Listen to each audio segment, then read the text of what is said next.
Thank you. It's a great pleasure to introduce this last session of the conference on institutions and social policies. I'll make a very short introduction so we have more time for questions, discussions after the presentations. And we have an amazing panel of distinguished academics with extensive work on Brazil. So we have Claudio Ferraz from Vancouver School of Economics and PUC, Sérgio Firpo from Insper and the Ministry of Planning and Budget from Brazil, William Maloney, Chief Economist at the World Bank, and Naércio Menezes Filho from Insper and University of São Paulo. So we start now with Claudio.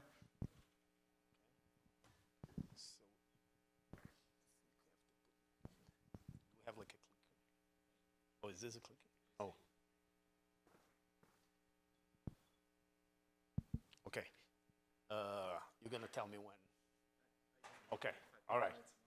All right. Great. So thanks. So now we're gonna switch gears here. We're gonna go into micro. We're gonna go into a little bit of institutions and a little bit of politics as well, which I think is kind of like key to understand what goes on in Brazil. So I have like 18 minutes or something. I'm gonna have to try to do like 3 things. First, I'm gonna talk a little bit about what I think has been interesting and important like innovations that has happened in Brazil in the past 40 years. By the way, this year is 40 years of transition to democracy in Brazil, and many things have happened. Then I'm gonna show you some figures, some graphs, trying to understand how do we make sense of things that sometimes do not happen. Like where are the bottlenecks? What are the like policy and political failures and why do they occur? And maybe conclude with like how I view, maybe I'm gonna say something that then Sérgio and Naércio I'm gonna probably reinforce again.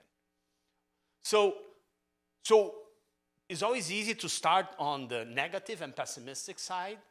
But if you look back, and you go back to when Brazil transitioned to democracy in 1985, a lot of amazing things really have happened, especially if you look at innovations in the political system, innovations in institutions, innovation in governments. Here, there's like a list of things. I'm not going to go over all of them. But just, for example, something as fiscal responsibility law was something that at the time was pre-revolutionary, like going back and make states and municipalities, for example, not be able to spend and have debts as much as they have. All the web of horizontal accountability, like controller's office, public, Ministério Público, like public prosecutors. The fact that you made the bureaucracy become professional, and there's like a concurso público to go into the public bureaucracy. It's not only like political appointments that you can bring your families and friends. So the huge decentralization that occurred, devolving like mainly education and health to municipalities, but not only. So these are like amazing things. Portal de Transparência, Freedom of Information Act, and now you can like get access to like actually make governments accountable for how they spend the money. None of those things really existed. And those are like pretty amazing things. I have done a lot of work in one of like a pretty big institutional innovation. And it's actually, I think, a good example of how sometimes things that are really good and work well get dismantled by the government. I think this is a great example. So this is the lottery that was implemented like many years ago in the first administration of Lula to actually monitor and audit corruption in states and mainly in municipalities, which had pretty big effects in kind of like making governments more accountable and reducing corruption. So this is a figure from a paper that we have just showing, for example, one thing that first time I did this figure, it's kind of mind-blowing, which is how we have been able, for example, to prosecute and convict mayors for irregularities associated with corruption and irregular use of money and things like that. A lot of it comes from the reason why this is related to the audits is also a lot of the information that, for example, prosecutors and judges have to go after corrupt politicians really comes from auditing accounts and making sure that people are doing the right thing. These audits have had like many different effects. Now there are like tons and tons of papers written on this. We have an old paper that shows actually that when you make information available through these audits, voters actually take that into account and punish corrupt politicians.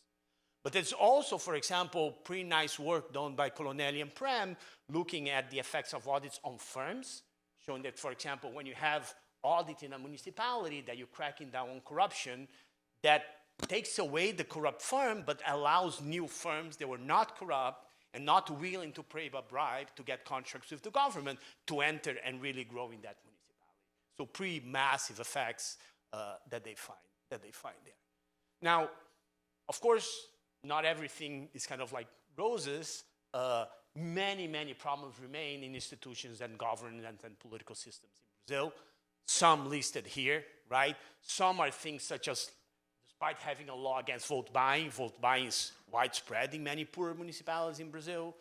Fiscal responsibility laws that a lot of us took as something that was given has been like pushed back a lot. Lack of state capacity, like, yes, you decentralize to municipalities, but then many small municipalities, they don't really have the capacity to manage resources, to do contracts, to implement like policies they're supposed to be implementing. Corruption prevails in many different places. So it's a big list of things that, of course, we can improve. The problem of many of these things is that it maps on the perceptions that citizens have on institutions and well-functioning. So this is just, for example, how many people, share of people from Latin Barometer that trust the Congress. And you can see these like ups and downs that have been going on. Of course, there's a big up there, 14, 15, after Lava Jato and all the corruption scandals. There's a lot of volatility, but in general, always like a third of population in Brazil, they don't trust, they don't like politicians, they don't trust the they don't like the political system. Okay, many of these choices, they are results of an equilibrium. This is a political game. They are results of an equilibrium. So what I'm going to do is try to convey the two sides of this equilibrium and how we got like to the places that we got. So on the one hand, one thing that sometimes you don't realize is that what the democratization did in Brazil is that basically brought twice the amount of people into the political market. And by the political market, what I mean is before the democratization, before the 88 Constitution, illiterate voters could not vote in Brazil. In fact, Brazil was the last country in the Western Hemisphere of allowing illiterate voters to vote. So we had like a massive increase in new people coming to the political market. Then this got reinforced, and there's a nice paper by Thomas Fujiwara that shows this. This got reinforced when we implemented the electronic voting, because despite the fact that illiterate people could vote in Brazil, many of them would have their votes completely nullified because they didn't know how to write. So the electronic voting, as shown by Thomas in his paper in Econometrica, is a nice setting where you can see like the large effects that enfranchisement did.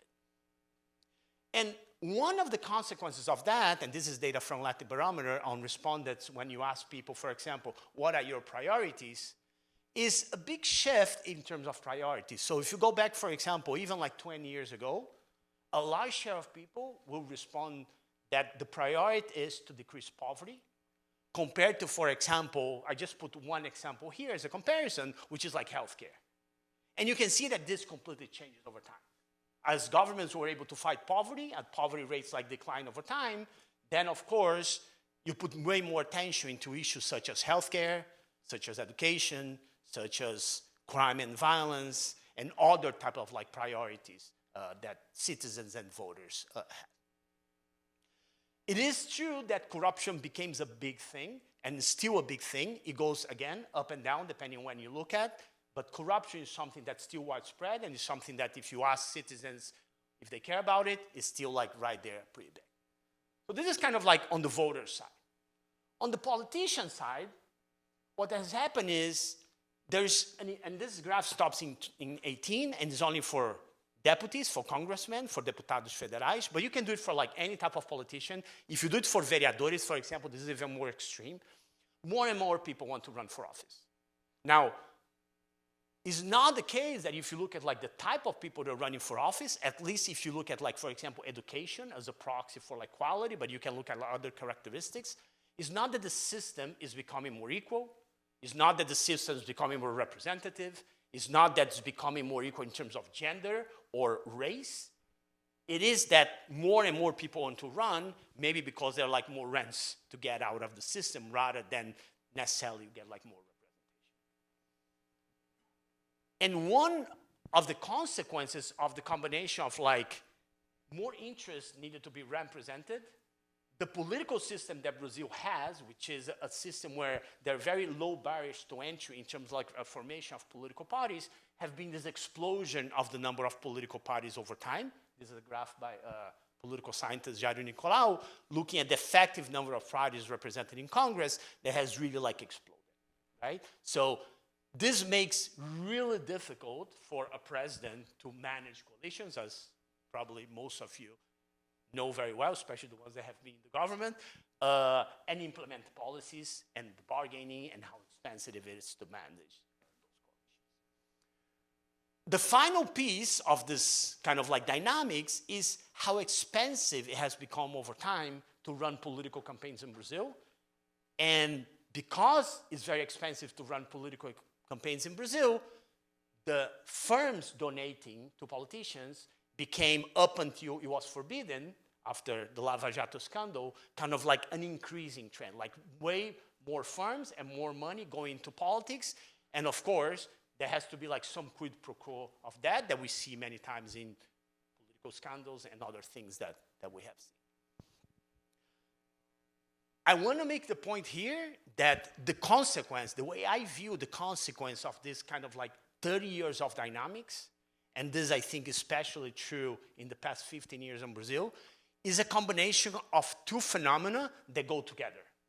On the one hand, and probably Sérgio and Naércio are going to talk more about it, huge implementation of redistributive and inclusive policies. Many examples here, Bolsa Família, Fundeb, Minha Casa Minha Vida, quotas, early childhood development centers, Programa de Saúde da Família, Family Health Program, etc., which has really created like redistribution channels and franchise socially like a lot of the population.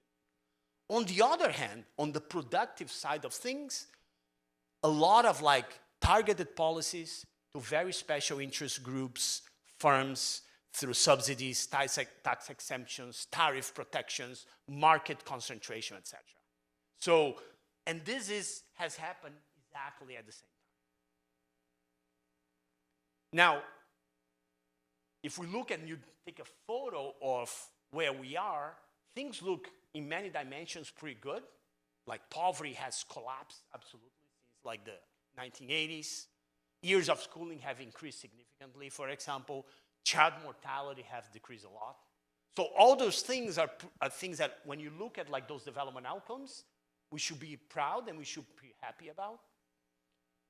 But the elephant in the room, and probably like everyone has seen a figure like this, is really the fact that like productivity, no matter how you measure it, like labor productivity or even like TFP, if you like account for capital and labor, but the famous comparison here is like, for example, that people like to use is Brazil against South Korea, right? Which is a pretty striking kind of like comparison. It's not only Brazil, like other middle-income countries suffer from the same malaise, right? Like Colombia, for example, has also stagnant productivity, but it is pretty striking given, like, for example, the amount of investments in education that has happened in Brazil, the fact that really like productivity hasn't really moved. And this is like, I think, the big question in order to understand economic development in Brazil and like the future. So why? So let me put three things here, and then I'll conclude. This is from some work that Arias Ortiz and Qualters have done in the IDB.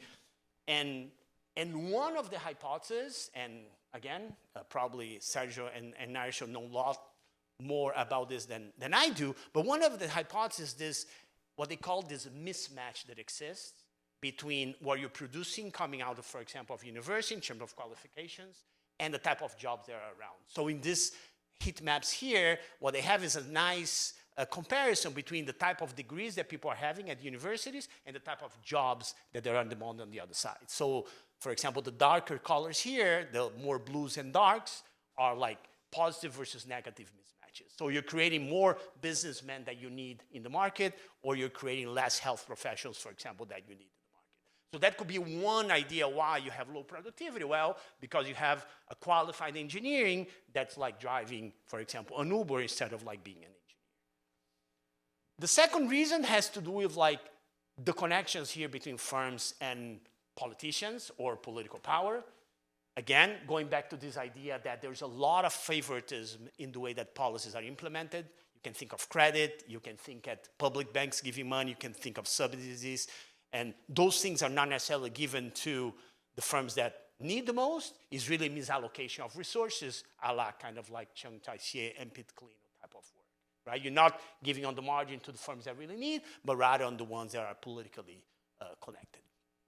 And the third thing is that something that we don't talk, I think, enough in Brazil about it, is this trade-off that exists, and especially now that industrial policy is again on the newspapers and on magazines and policy arenas, is this trade-off that exists between helping firms and allowing for market power.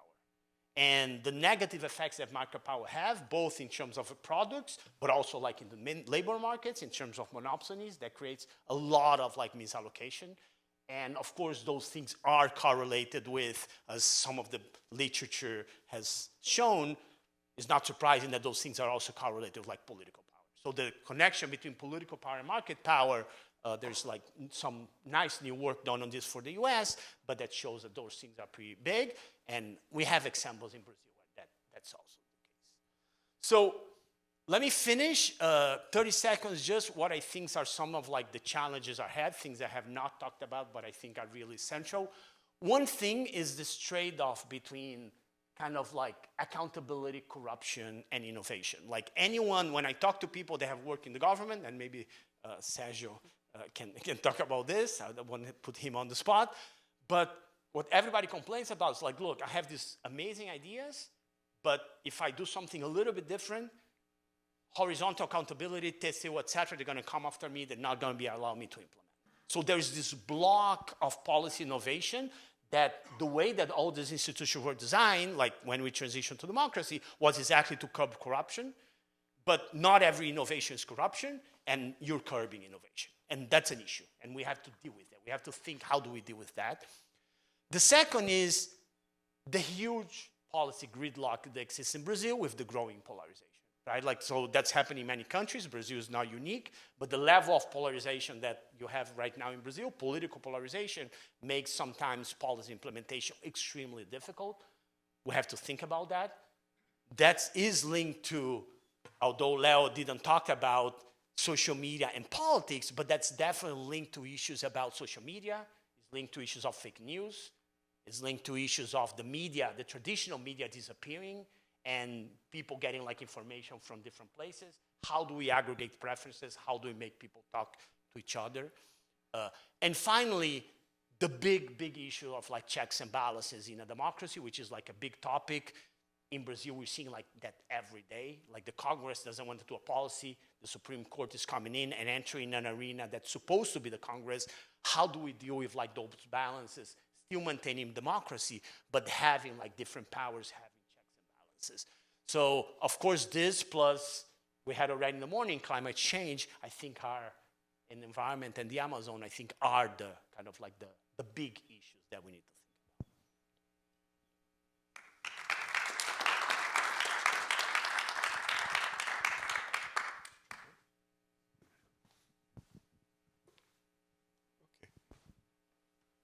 Okay, so thank you for the invitation. It's a real pleasure to be here.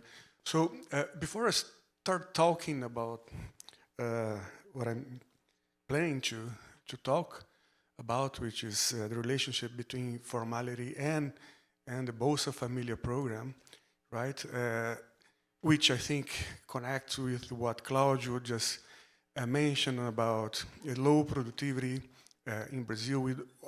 And I hope that Naércio also is going to talk about that today, which, I mean, the connections between informality and low productivity are well known to most of us.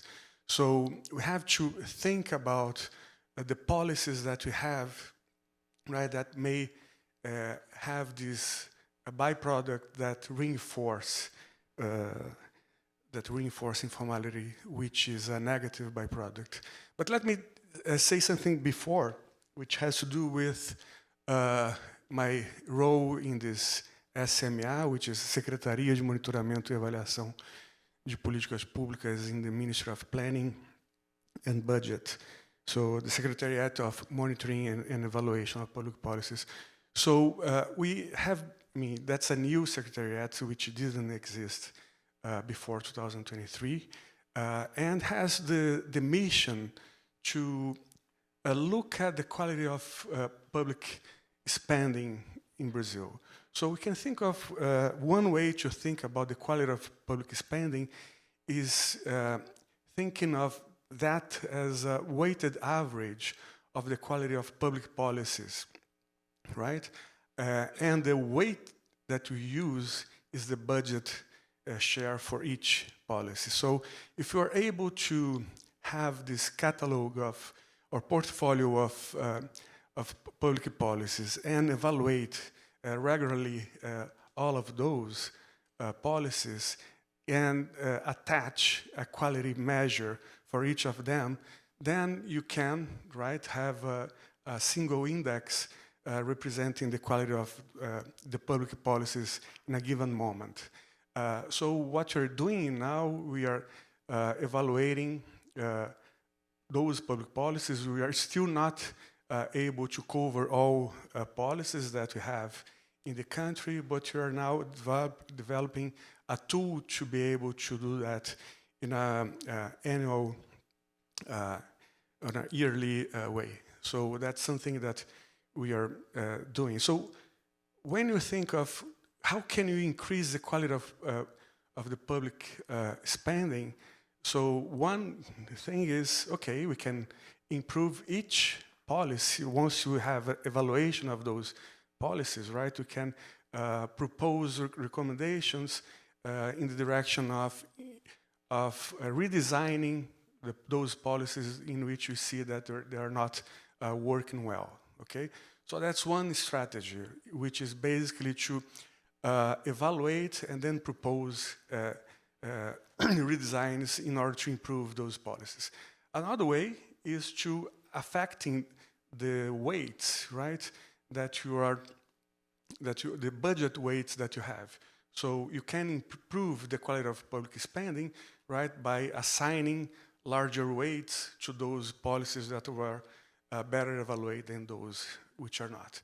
So this is more difficult to nowadays to change, because you have to think that that involves that involves a much larger number of actors that would like that would be affected by those budget movements, right? But we are in the direction, right, of doing that. We are evaluating, proposing recommendations to change those policies, and also trying to have this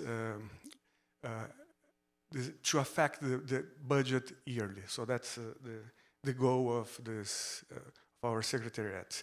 But let me go back and give an example of, it's not a typical evaluation that we have, but some product that we developed and gave to the Ministry of Social Assistance as one way to think about how Bolsa Família could be affecting one thing that's quite important, which is informality in Brazil. You know that, let me see. Okay. So let me go back here. Yeah, no, that's right. So, we all know about Bolsa Família, so we probably skip that. So there is a recent change, right, in the eligibility criterion for that changed to 218 per month the income per capita to make you eligible for the program, and also the way that the benefit is calculated. So everyone is basically making at least 600 a month, and then if you have children below 6 years, you receive 150, and if you have children above that, or if you're a pregnant woman, you're going to get plus 50. On average, the ticket is about 720 reais per month, the Bolsa Família. And today, right, there are many advancements in this Cadastro Único that covers 94 million individuals, and it's now connected to other databases in Brazil, especially those covering payments from pensions and also the formal employment, highs. And there is a thing that's not necessarily new, but because CAD Único is now able to connect to other data sets, that became very important, which is this protection rule, in which if a family exceeds the eligibility criterion, right, the 218, the family can still be covered by the Bolsa Família, receiving half of the benefit if the family income per capita is below half minimum wage. Okay, and it lasts for 2 years. Okay, so a little bit of context here. So Bolsa Família has expanded its coverage. Now it's covering about 1/4 of the country population. 51 million people are in a family that receive the program. And this is very interesting because there is this whole discussion about the incentives for beneficiaries to not participate in the labor market. So when you look at first the working age population comparing beneficiaries and non-beneficiaries, you see that the demographic component is different between beneficiaries and non-beneficiaries. So basically, in 2023, I'm using PNAD data, okay, from Census Bureau in Brazil. So 85% of non-beneficiaries are in the working age, whereas beneficiaries are 68% in the working age.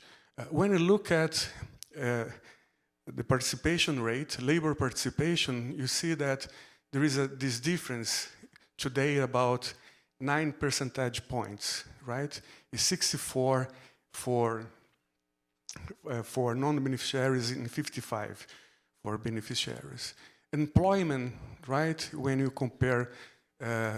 calculate the unemployment rate, right, is also larger for beneficiaries, right? 100 minus those numbers indicate that, for example, for beneficiaries, 16% the unemployment rate in 2023, but for beneficiaries is 6%, okay? And one thing that's quite striking when you look at the differences is the informality gap. The informality gap in 2023 is more than 33 percentage points. So it's really huge, okay? Okay, but those are just descriptive statistics. When you compare people that have the same characteristics, right? When you run a regression control for observable characteristics, those gaps, they get very close to zero, right? So a gap that was like 9 percentage points, right, of participation rate, it actually changes the sign, right, and becomes 2 percentage points, right? So most of the gap is explained by differences in observable characteristics. Okay, that's an important thing. So the participation rate that you see and that you see in the media, people saying that Bolsa Familia does not create the correct incentives for participation is basically because, I mean, those two groups are very different, right? In the Bolsa Familia, you have low-skilled individuals who are younger, and that explains why they are not participating in the labor market. Then you go to employment, right? And you also see that there is an employment gap, right? In favor of non-beneficiaries, right? So non-beneficiaries, they have a higher chance of being employed, right? But then, when you control for observable characteristics, again, this gap goes actually very close to zero in 2023, okay? Okay, this is good news in the sense of it doesn't seem that there is a large burden from Bolsa Familia in the labor market participation or in the unemployment rate. But then when you go to informality, that's quite different, okay? So informality is basically, as I said, 33 percentage points, right? But the unexplained component of this gap is very high, and it's increasing over time, okay? It was 7 percentage points in 2006 out of 27, right? So 1/4, and now it's 19 out of 33. So it's basically 60% of the gap cannot be explained by difference in observable components. Okay, so that might have a consequence, right? Because I mean, if this gap seems to be increasing, right, and the unobservable part is increasing over time, it has to do with the program itself, right? It seems that there is something from the program that's increasing this informality gap. Well, we know, you have guesses of what's going on, right? I mean, one thing that's important is to look at the probability of being in the program given your before transfers income, okay? And here we are only comparing people who are matched, okay? So on an average, the probability of being, and I'm doing one-to-one match, so the average probability of being in the program here would be half, okay?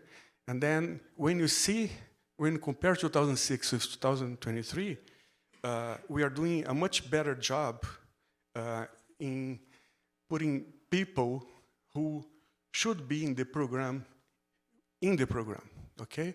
Which is basically people that are below, when you look at 2023, below the first vertical line, okay? The probability is about 80%, so we are covering well, okay? And we see this decrease, right, which makes sense. And for the second vertical line, you should expect, if there is no problem in terms of putting or not including those who do not have to be there in the program, that would be 0, but it's about 20%. So we see that we are doing a much better job now than in the past. And that has to do with the fact that we are able, using the new Cadastro Único, to see at least the formal income. But then when we look at the informal income, well, we expect that people who are in the program, right, would be having a larger share of informal income, and that's true, but the key message from this picture is that it's actually now a much larger problem than in the past, right? If you see the gap between the blue and the red line, it has widened over time, meaning that now when you look at the beneficiary of Bolsa Familia, about half of their income comes, or before transfers, income come from informal jobs. I'm only comparing people here who are employed, okay? So it seems that those rules, right, to be included in the program may be inducing informality, right? So can we measure that? How does Bolsa Família is increasing informality, right? By encouraging a shift from formal to informal, so you can keep your status in the program, or keeping people in informal jobs, all right? And also, can we make the question about, is informality itself inducing people to get to Bolsa Família because they're low productivity workers, so they may have a higher chance to getting in this cash transfer program? And the first question, which is about the impact of Bolsa Família on informality, right, is basically answered by looking at those two rows in which I'm comparing the probability of having an informal job in the next year. So here I'm using the longitudinal aspect of PNAD continua. So the probability of being informal, given that in the previous year the person was informal and was in the Bolsa Família, right, is 4 percentage points higher than for those who were not Bolsa Família, okay? So in this gap is basically constant over time. So the probability of keeping informal, right, is higher if you are a Bolsa Família beneficiary. If you are if you are in a formal job, what is the chance that you transit from a formal job to an informal job, right? And it is it's larger, right, if you are Bolsa Família. It used to be 3.6 percentage points in 2012, and now it's about 6 percentage points. So an increase more than double, okay? So Bolsa Família may be inducing people to either stay informal, or when they transit, or to increase the chance to transit from a transition from a formal to an informal job. I'm finishing, yeah. So another question that we pose is whether informality itself is inducing people to stay or to reach the program, right? So the second line there, when we compare those two differences, which is basically the 0.013 in 2015 to 0.002, is basically saying that the probability of entering the program, right, if you're not a Bolsa Família beneficiary, right, is higher, right, if you were an informal in the past, right? Which, I mean, makes sense in the sense, I mean, because as I mentioned, if you're informal or low productivity, you're probably be more vulnerable and gonna need to have a cash transfer, right? But that's much higher when you look at Bolsa Família, someone who was in the Bolsa Família red, right? Instead of 2 percentage points, it's about 18 percentage points, right? So Bolsa Família kind of reinforce this aspect of, if you're informal, then you're gonna end up needing to be in the program. So what can be thought about how to solve this? So many things are on the table. One is to actually think about the protection rule and ways that you reduce the gap or the cost of being formal, given that we are only able to observe the formal income, right? I mean, if you were able to use PICs, I'm kidding, okay? But totally kidding. But if you're able to use information about informal income, right, then of course that would be a way to reduce this gap between formal and informal, right? but we have no way to observe income from informal jobs.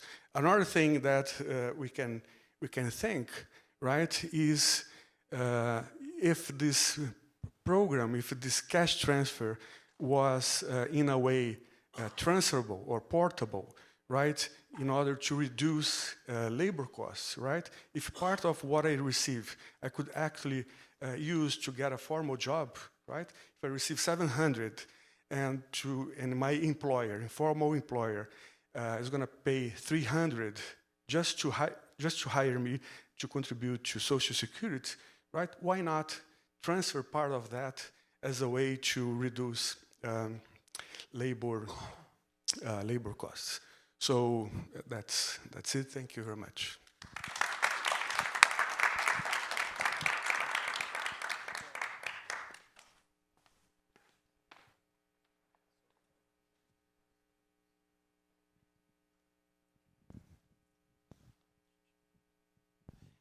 Normally the World Bank ends the party, but this time poor Naércio has to. I will try to be relatively quick and painless given where we are in the evening, but thank you all very much for the invitation. This has been a very interesting day. I'm going to toss out some ideas I've been playing with because I have smart people here who can tell me I'm hallucinating. But I'm increasingly interested in questions of risk. I have been for a while. And this will get back exactly to this issue of distribution. That is the topic, part of the topic of this session. Why do we care about risk? First of all, it's in all our utility functions. People are supposedly risk averse. The World Bank should, in theory, have average level of income, distribution of income, and some measure of labor market risk if it were to vary substantially across countries. We don't. Second, human capital is an asset. Any investment in an asset is going to take returns and risk associated with it. Tom Krebs in the QJE 2003 calculated that if you dropped US risk from where it is to zero, you'd get the equivalent of 0.5% increase in growth in terms of welfare, and you would get an increase in investment in human capital that was equivalently large in terms of welfare gains. Risk confuses measures of mobility. If you look at the mobility literature by the poverty crowd, it's often done with transition matrices, and the summary statistics are usually some correlation of period 1 income with period 2 income or period 1 status with. But you can think of that as not really getting at what we need. If I just took all our incomes and then randomly reassigned them over the next year, well, this is probably the wrong crowd, but take society as a whole, we would certainly get a lot of measured mobility or a lower correlation, but obviously that's pure risk, and that enters negatively, so that's not a social good. But the fourth point is it also confuses our measures of inequality. We can take two extreme views. I mean, there are multiple, but just take these two. One is where T0, some of us are born really, really well off in society, and some of us are born really bad and poorly in society, and we have a lot of evidence for that. In the region, we know we still have some of the worst education scores, PISA scores, for primary and secondary education, especially conditional on our level of income. There's a lot of evidence that that is a model we should be thinking of. But suppose it's actually more like we all start kind of equally, but then there are a lot of shocks in our economies to each individual in the labor market, and those accumulate over time. And that at the end of the day, what we're measuring with our Gini coefficient or our tile statistic, which is where I'm going to go, that's what we're picking up. And if you think that's what's going on, and there's evidence from that, and Deaton and Paxton is the classic article in 1994 where they did it for the United States, but it's been replicated. But it also has very different implications for kind of policy, because if it's really just all in T0, that the inequality is, well, then Bolsa Familia makes a huge amount of sense. We just do whatever we can to equalize opportunities at the beginning.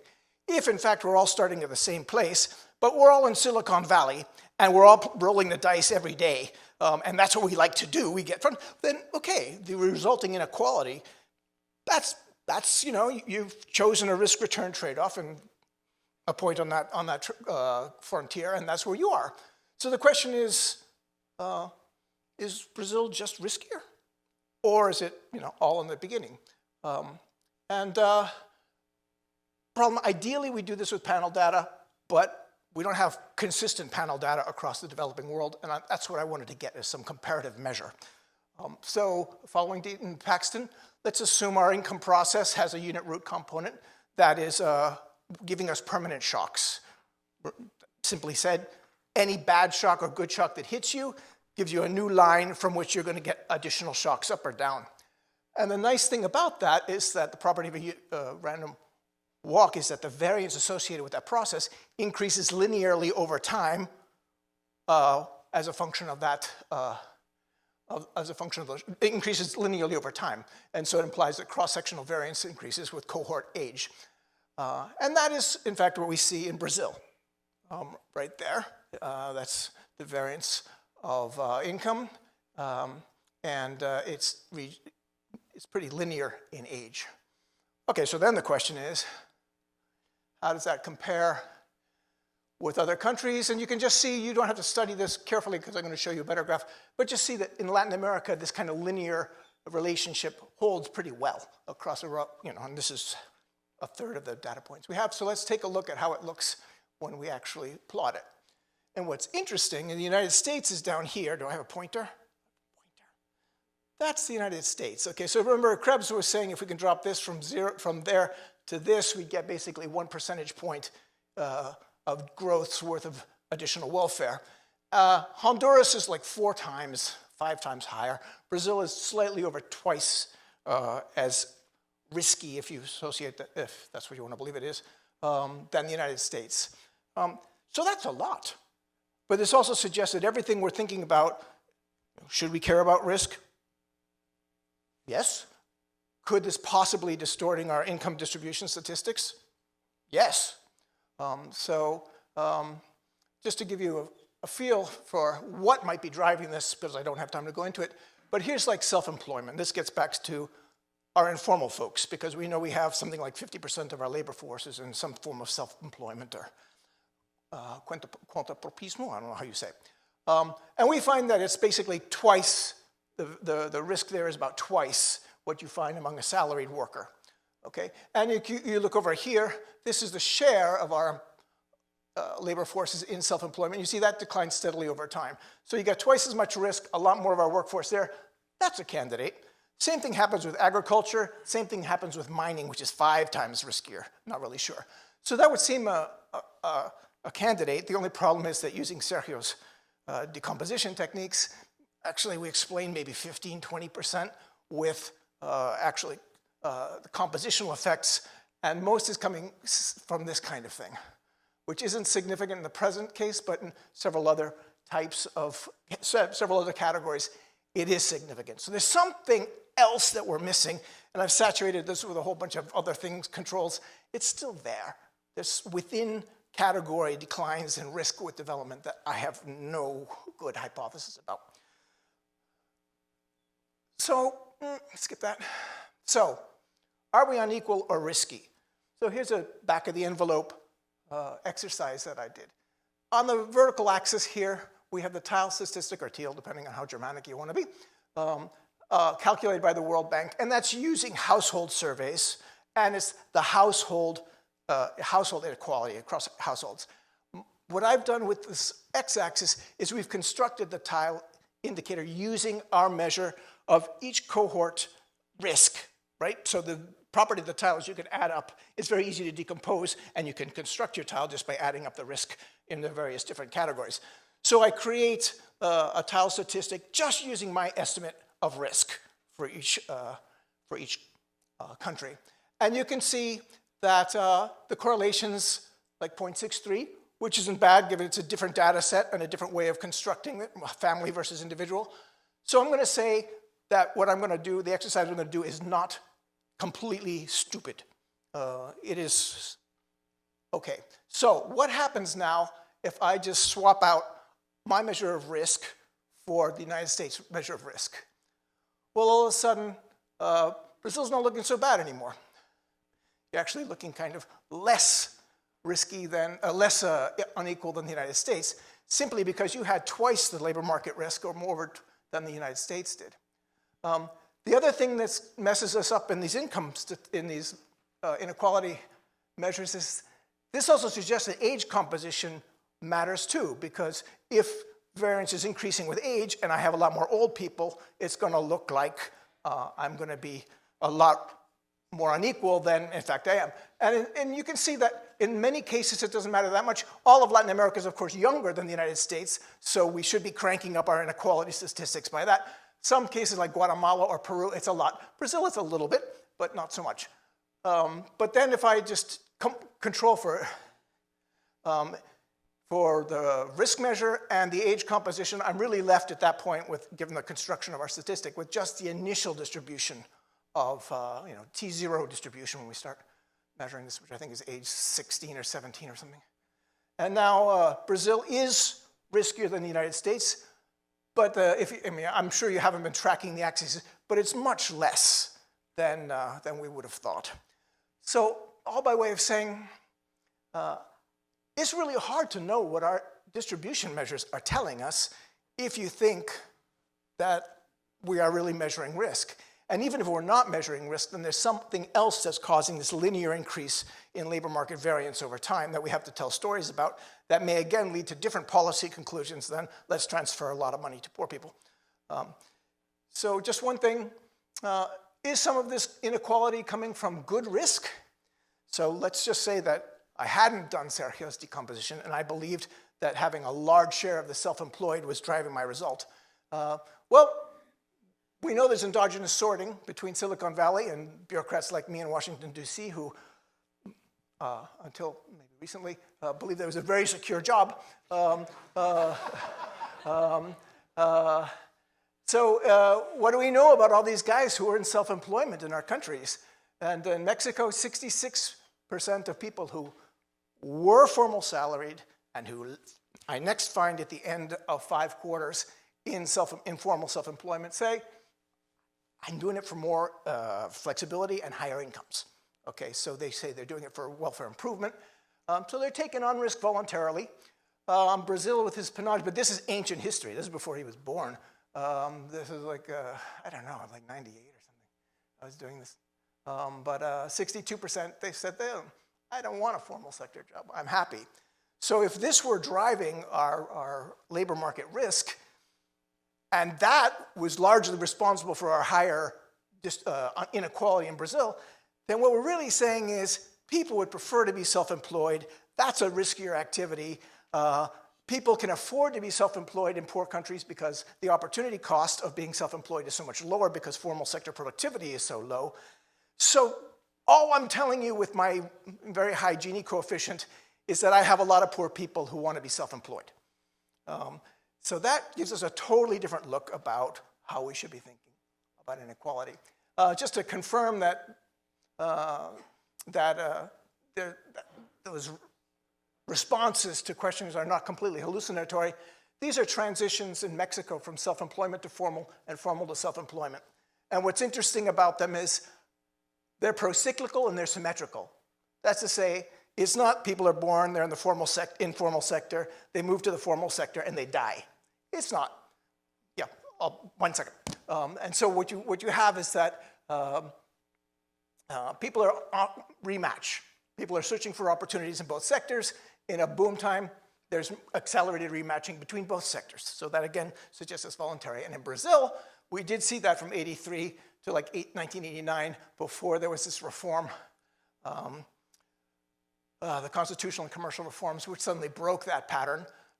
But again, there was this pro-cyclical thing, so the story I'm telling about the voluntariness that the Panage, I'm not sure what the PMA that Panage was telling us, but that story was also holding. All right, I'm ending here just because productivity, I have a feeling, is really the answer to our informality problem. We've had this series going on for about 10 years now on various aspects of productivity. So we're getting near Easter, they make great presents. So thank you very much for your time. Take care.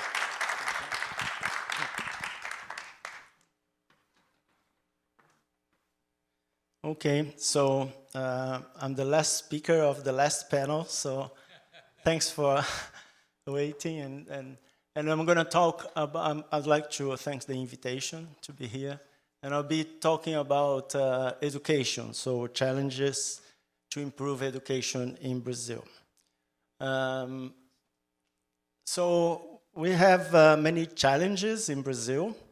I'm a bit more on the pessimistic side, despite all the advances we had in the past. We have a few things we don't know how to solve for the future.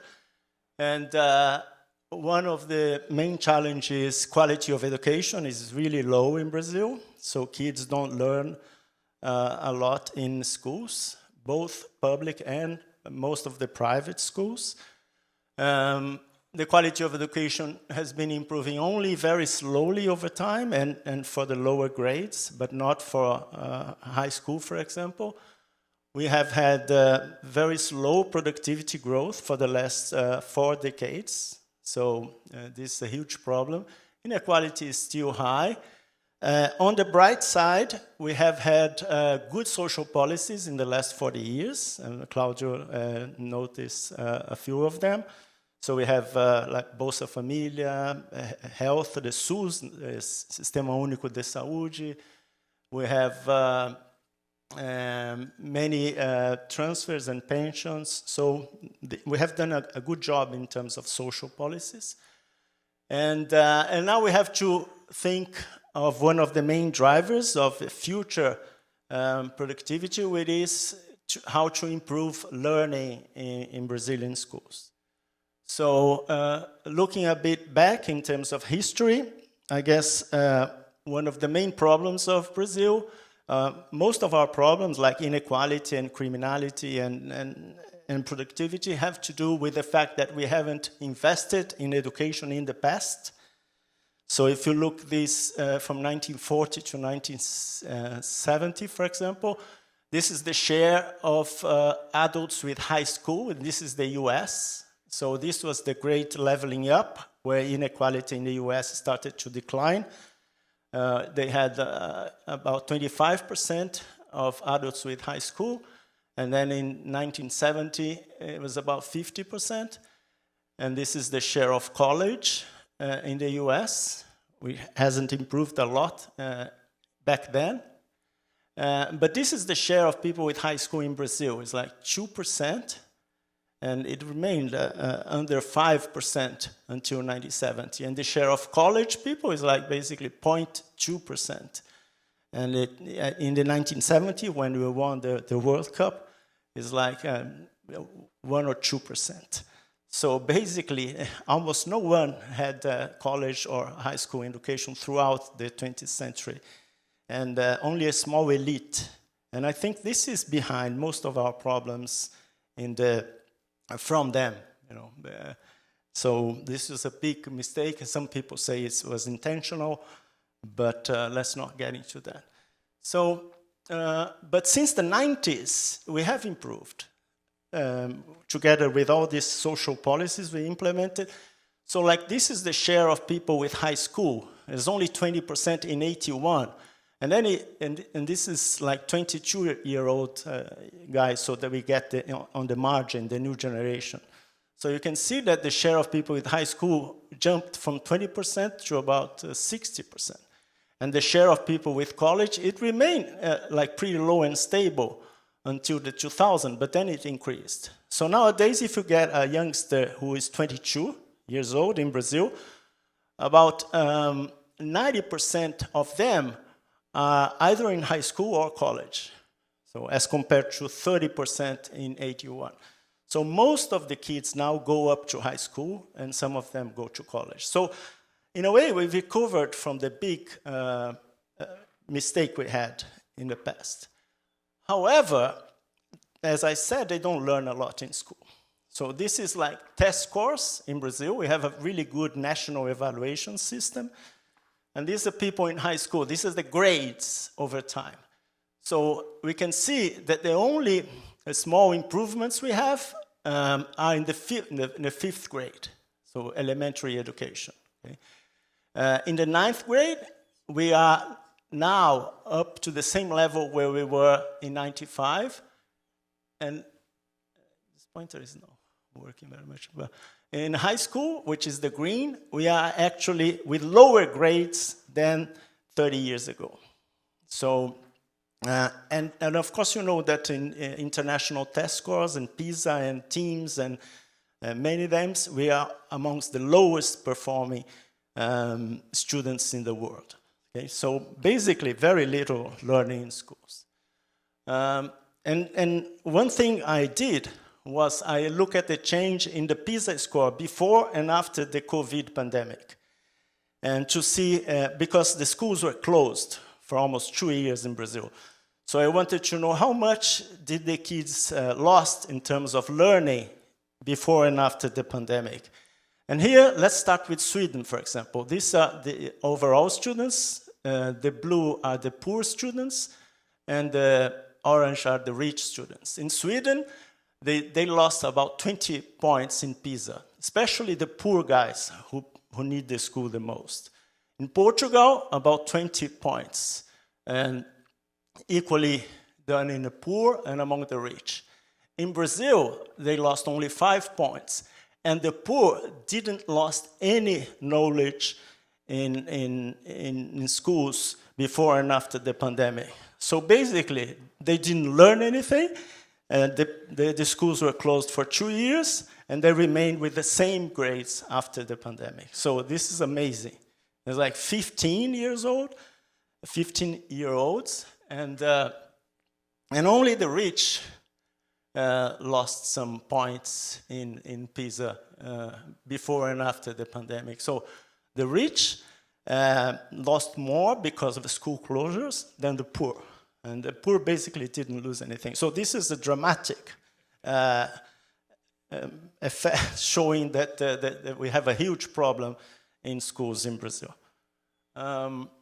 And one thing that I find interesting is to look at the grades during the PISA scores, because we know we downloaded all the computers answers at PISA in 2015, and we know in each question, just from the start of the exam, we know if the kids opened the question in the computer, if they got it right or wrong, etc. So we can follow the behavior over time. And the order of the question is random, so it doesn't get more difficult or easier over time.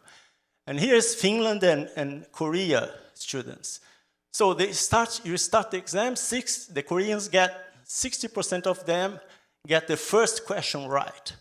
And then it fluctuates a little bit, but there's no tendency over time. Okay, they're always there. Like in Brazil, they start the exam, 40% of them get the first question right. So it's a gap of knowledge of 20%. But as the exam goes on, the Brazilian students basically give up, and they don't answer anything. You can see that they don't even open the question in the computer. And then there's a break, and they get some refreshments and then start again. But then it drops again. So the gap between Koreans and Finland and Finnish students is much greater by the end of the exam than in the beginning. So I think this reflects some lack of persistency, of will, of drive to do, because the PISA test score is not worth anything for the students. But even then, the Koreans and Finnish, they're always there trying, because it's a very competitive education system. Okay? So I interpret this as a part of a social-emotional problem as well with our youngsters. So I think this is very bad. So the consequences of this low-quality education system for the youth, I think, is really dramatic, because most of them don't acquire the skills and abilities that are necessary for good performance in the labor market. Okay? They fail school several times, they arrive at high school older, they drop out, and most of them, you get like 25 to 30%, let's say a third of youngsters in Brazil, they are always transiting between informality, self-employment, unemployment, out of the labor force throughout their lives. They have no perspectives in the formal labor market. They don't have perspectives of a formal career, of a successful career, most of these guys go to crime, for example, as an alternative. So they don't have these career prospects for the future. Okay, and it's like we lose like 3 to 4. If you think of a football team, we lose 3 or 4 out of the 11 guys in the process. Okay, they just give up. So this is really bad. And when you compare education and productivity, for example, you see that here we see years of schooling, and this is over time, okay? And this is labor productivity. So the productivity we have in Brazil now is basically the same we had in 1981, okay? So there was no increase in productivity from 1981 to 2019, despite a continuous increase in years of schooling through the process, which I showed you in the first graph. Okay, so that's a paradox, because we expect that higher education will improve productivity of the youngest, and this will transfer to the country. We have some drop in the beginning, then some stability, a little bit of increase, but then it dropped again. So one important question we have to answer is why hasn't this increase in years of schooling translated into higher productivity growth? You know, it might be that the quality of education is so low that they don't learn a lot in schools. It might be that you have some institutional problems that affect productivity that may have outweighed these gains in education. But I think it could be a topic for the next seminar. Because it affects lots of countries, not only Brazil, lots of Latin American and South American countries. Okay? So one possible solution to improve education is early childhood development. So there is a huge literature in recent years focusing, it's an interdisciplinary literature focusing on the importance of the first 6 years of life. Okay? This is where the brain develops faster. It's where kids acquire their social, emotional, and cognitive abilities. So it's a very special period in their lives. Okay? So if you look at, this is before birth, this is the first year of life, and this is the following years. So when kids are born, they develop these sensory pathways like vision and hearing, and then language, and then higher cognitive functions, which is like delays, thinking about persistency, exactly the social emotional abilities that they lack in PISA. Okay? Everything happens in the first years of life. Okay? Higher cognitive functions a bit later on. But this is like a window of opportunity. For example, if you don't learn a foreign language in this first year, it's very hard to learn it without an accent later on, okay? Because the brain thinks you never use these neurons of Chinese, and it's basically deleted from your brain. So you only learn this later with an accent. So we should take care of kids in the first, especially 6 years of life, to protect them, to allow them to develop their abilities so that they can go well in schools, okay? So investments in early child development, many economists have shown this, especially Heckman, and they have the higher returns in the long run, okay? Because you avoid many problems that happen later on, okay? So maybe Brazil is not protecting our kids in the early childhood as we should, okay? Just to, by way of concluding, we have many programs in Brazil, like education, Bolsa Família, cash transfer, health. We have lots of them, but they don't talk to each other. So we don't have a national ID that we could use to try to understand if the same kid that is in school, he's also getting the Bolsa Família program. And he's also getting the visiting from the health program. So we don't know if many kids are getting all the programs, or if some kids are getting all and the others are getting nothing. So in order to evaluate and to focus and be more effective, we should have use the CPF, the national ID, in all ministers, in all social ministers, okay? Nowadays, each minister, each secretary, each minister have a different ID.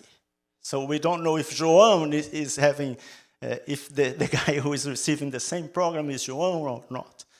So we should use this as a way of improving our identification, okay? And after we have a better early childhood program, then we have to improve the quality of education in schools. I think this is the most important thing we can do in Brazil.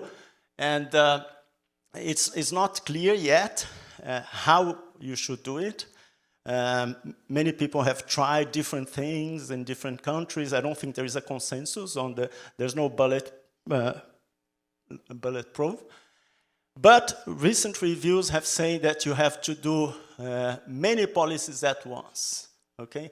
So there's no one single thing that's most important. You should combine different policies like full-time education and incentives for teachers and many other things you do should at the same time. And we have a good example like Sobral and Ceará in Brazil. They have very good education. Like Sobral is the best performing city in terms of quality of education in Brazil until the 8th grade. It's in the interior of Ceará. Spends very little as compared to São Paulo and Rio, but have much better test scores than São Paulo and Rio, for example. And they did a package of policies and continuing policies over time. So there was no change in the secretaries over time, so it's the same path over time, so this was very important. Okay, so just to say one last thing, that the college classes are increasingly remote. So in Brazil, nowadays, there are more kids in college learning remotely than presential, including pedagogy, which forms the teachers who will be in schools in the future. So they can graduate without being presently at the school, for example, okay? So this is not good news for the future of our quality of education, if it's only online that they are getting this education. So just to conclude, Brazil has several challenges. I mean, let's be clear that we have done a lot of things in terms of social policies in the last 40 years. Like the social welfare system in Brazil is good nowadays. But we haven't developed the other side, which is productivity, which is quality of education, which is growth. So that's where we should focus next, okay? Early childhood is fundamental. Policies to improve learning are necessary. The early child development policies must be intersectoral, so you should have policies in different areas with the same ID number. And this is the only route to reverse Brazilian historical delay is inequality and improve productivity growth. Okay, that's it. Thanks very much.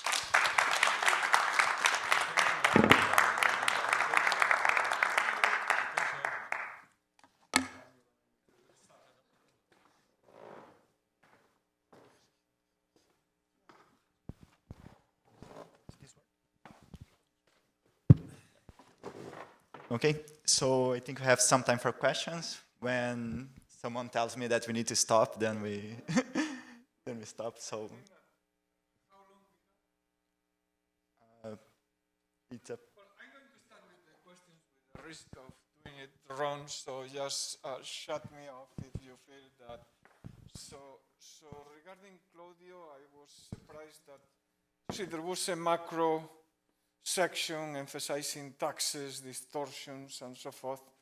And also it could be the influence of China.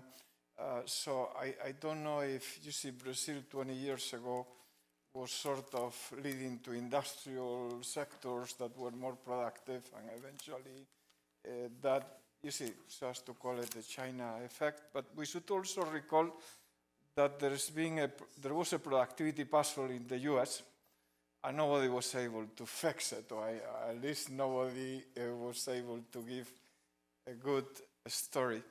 Regarding Sérgio, I think that, you see, those programs are very look very generous for the bottom 24% of the population. So I was wondering whether you're thinking of reducing the price or reducing or putting some sort of restrictions, like for instance, in Spain, the unemployment benefit goes for 18 months, but we cannot give you for life or something like that. So it looks that in all these programs, there are some incentives I mean, the bar was too high for the program. And the question is what sort of incentives we do have. Regarding Naércio, I was, you see, as economist, I wasn't sure about how much Brazil is devoting into expenditures in education and whether they are investing properly or not. So that was, well, Bill's was very informative in the sense that, yeah, it's good to know that there's not so much risk in Latin America, given, you see, as compared to the US, that... What's that? Right, but you see, there is a lot of risk also in the US. Okay, well, these are my little things, but probably some other people may ask quickly a few things, and then you respond. Yes.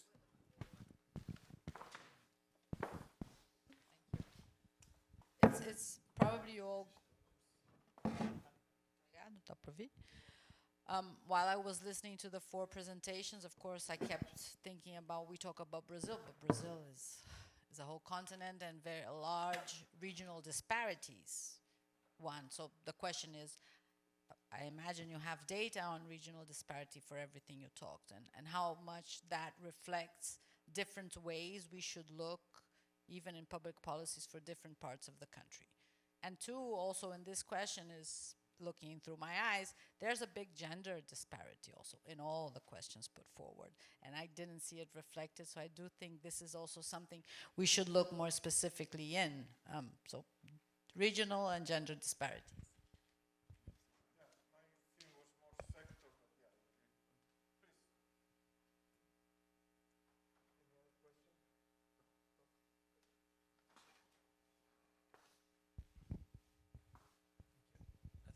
Thank you all, been a great panel. But I have a specific question for Naércio.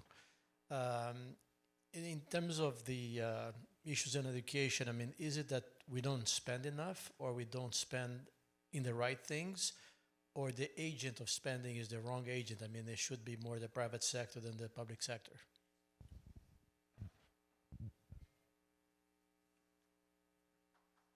Yeah, I think probably can start answering. Yeah, so the question about the value of the benefit, yeah, you're totally right in the sense that when compared to the minimum wage today, the average ticket of Bolsa Familia is half of minimum wage, whereas like 4 years ago, it was 1/5. So from 20% to 50%, it's an increase, and it might induce those behaviors that you don't want to lose, right, the benefit because you're going to get a formal employment, because the value of having benefits is much larger now. About gender and regional, yeah, I mean, it's well reflected here, right? Gender disparity and racial as well. And but yes, I mean, from PNAD we can construct data, or can use from PNAD data that we could have segregated by regions, by the 5 regions, or even the states, right? And also by gender, right? And typically what we see, right, regarding Bolsa Familia, is that informality is much larger in the north and northeast, right? For the gender, I don't have in my mind the answer now. Okay, so starting with the question about like productivity and misallocation and all that, I think the deindustrialization occurring in Brazil is very linked to trade liberalization when it happens in the 1990s. That was like where the big deindustrialization starts. And then, of course, the rise in agriculture is linked to like the boom of China, absolutely. Not necessarily the other stuff that I talked about, right? Like I think one of the big things that I think happened in Brazil was how Brazil responded to the 2008 crisis, with a big expansion of like BNDES and public banks coming in, potentially linked to this idea that we needed like national champions and all that industrial policy through credit that really permeate what happened in Brazil in the past, 15 years, right? So I think that really changed a lot of like the dynamics in that sense. Regarding like gender and regional, yeah, in everything that I talk about is there. If you're bringing political economy into the story and the way that the government functions, the bureaucracy, Brazil is an outlier in terms of, I mean, despite the fact that there is a quota, for example, for women to run as politicians, it is an outlier in many dimensions, even when you look at income per capita, in terms of the lack of representation women in politics, in women in top levels in the bureaucracy, the same as it is in the private sector. And I think many of the reforms that have been tried to like make it better, it doesn't really make it better, right? Because as many other things, the political system has a way to adapt to that new reform. So I actually have a research project on that, for example, trying to look at, okay, when the Supreme Court said you actually need to give the same amount of money for women that are going to run, then you actually, proportional to the quota of 30%, will really increase the finance campaign that women have to run for office in Brazil. Basically, they were able to bypass that, shifting the money like to other people. In the end, you get like very little effects in terms of increasing the electability of women, right? So same thing, a lot of the things that I talked about in terms of regional disparities, a lot of the problems are really magnified. If you start talking about clientelism, corruption, where that fails, if you go to the northeast and the north part of Brazil, those things are completely magnified. So absolutely, there's a lot of variation when you talk about corruption, for example, as well. So yeah, maybe we need like 3 more days to discuss those things. Just one quick thing. If we don't control for sectors, women appear to be slightly more subject to risk, actually more than slightly, than men. But the minute I start putting in sectors, they actually are pretty much the same.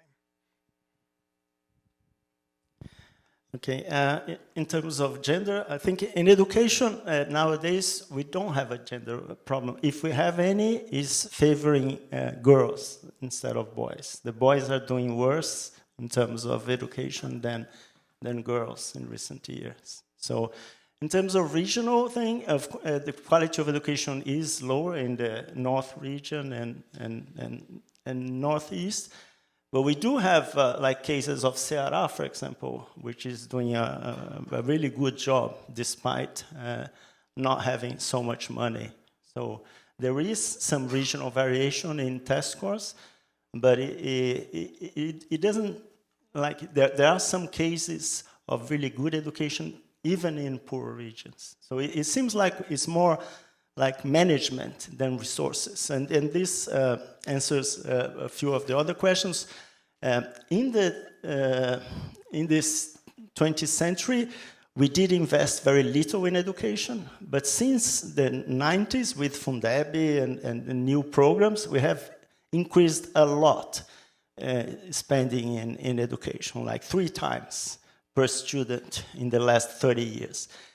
But the test scores haven't improved in the same way. So it does look like it's more a problem of management than a problem of resources nowadays. And I think the main problem with management is that the education system in Brazil is very decentralized. So we have like 5,000 municipalities, and each municipality has its own education system. And they are independent. They can do whatever they want. And some of them don't have any incentives to improve their education. The returns to education are very long-term. The political returns are very long-term. You have to fight with unions, with public servants to implement the measures that Sobral did. So I guess because we don't have a national system of education like we have in health, this makes it more problematic, more difficult to solve, because you have aligned incentives with 5,000 municipalities, plus the states that are responsible for high school. So I think it's a coordination problem. But nowadays, it's not a money problem anymore.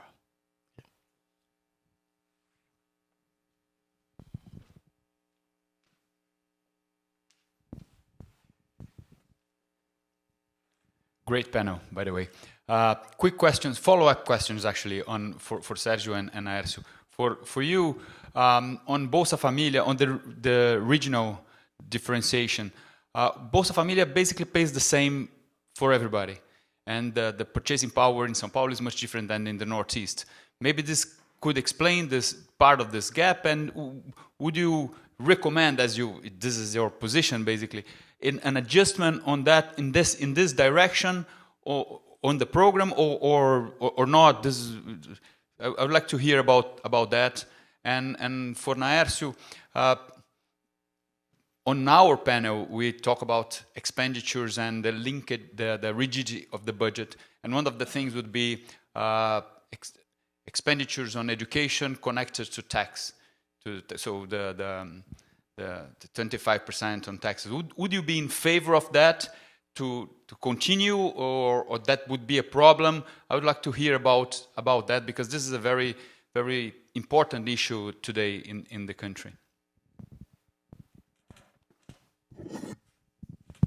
So I think it's going to be very difficult politically to implement something like that. And remembering that, minimum wage is national, and there is a little bit variation across states, right? They have some state minimum wages, but they differ very little to the national minimum wage. So I think it's something that is not on the table because it's so politically difficult that no one is discussing that. Can I just compliment quickly?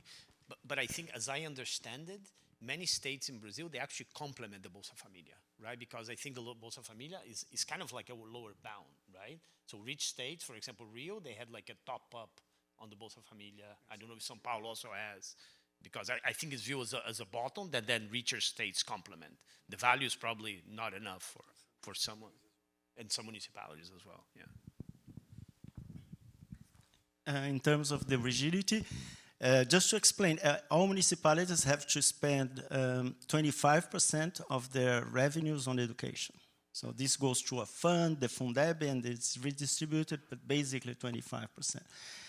And I don't think I'm in favor of allowing this to be flexible. For example, you run the risk that some municipalities will decrease a lot the spending on education and favoring other things that are more visible for the population, like infrastructure and bridges and this kind of stuff. So what I would do is to allow a little bit more flexibility with the joint spending in health and education, because people are getting older and the health expenditures are increasing, and there are less kids because of the demographic transition.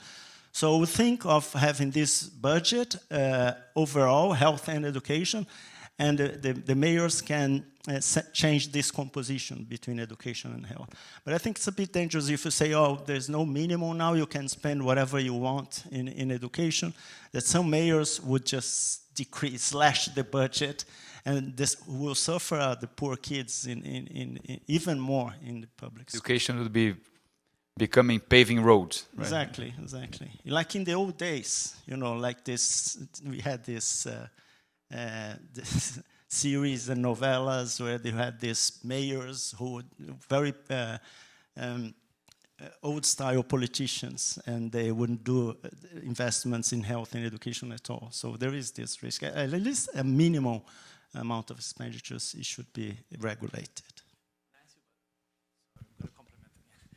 but there are intermediate things that you can do. For example, I think, for example, Ceará has this ICMS where you actually pay more based on performance, right? So like, for example, education and health, the municipality is doing better, it gets like extra money.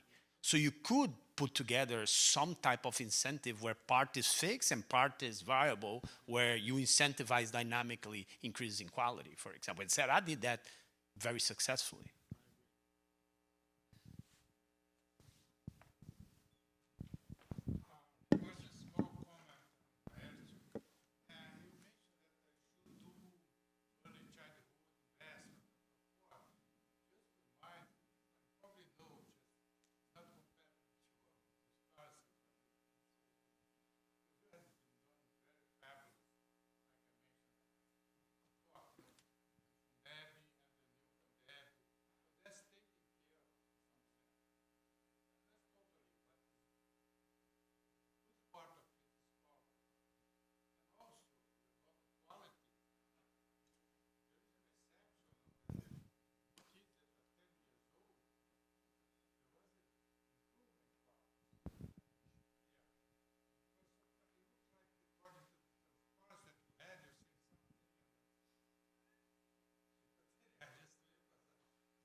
Yeah, you are partially optimistic. Yeah, I agree. Yeah. Exactly. No, there have been some improvements. Yeah. Well. No, there have been some improvements, but I don't think they are nearly enough.